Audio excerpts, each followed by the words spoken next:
అమ్మా నాన్నల్ని old age home లో join చేయడం అంటే నా దృష్టిలో వాళ్ళకి లిటరల్ గా అన్నంలో విషం పెట్టి రోజు కొంచెం చంపడం లాంటిది.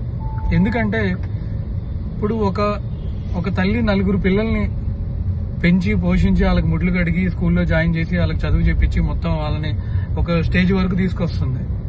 కానీ ఈ పిల్లలకేమో అమ్మా నాన్నలే ఇబ్బంది అయిపోతున్నారు. అమ్మా నాన్నలే ఒక ఏజ్ వచ్చిన తర్వాత ఇంకా వాళ్ళు వద్దు అనిపిస్తుంది, వాళ్ళని తీసుకెళ్లి ఓల్డేజ్ హోమ్లో జాయిన్ చేస్తున్నారు. యాక్చువల్ గా ఇంట్లో అమ్మమ్మలు తాతయ్యలు ఉంటే పిల్లలకి కరెక్ట్ గా మాటలు వస్తాయి, పిల్లలకి కొంచెం మేనర్స్ అనేది అలవాటు అవుతుంది. ఒక పద్ధతి, ఒక సంస్కారం, తర్వాత మన సాంప్రదాయాలు ఇవన్నీ అమ్మమ్మలు తాతయ్యలు ఉంటే ఇంట్లో చెప్తారు. వాళ్ళ ఇళ్లలో లేకపోవడం వల్ల తర్వాత ఎందుకంటే ఇప్పుడు వీళ్ళే వాళ్ళ అమ్మా నాన్నని ఓల్డేజ్ హోమ్ లో పెడితే వాళ్ళ పిల్లలు వాళ్ళని ఎలా చూస్తారని ఎక్స్పెక్ట్ చేస్తారు. ఇది ఎందుకు ఈ చిన్న పాయింట్ ఎందుకు మిస్ అవుతున్నారు?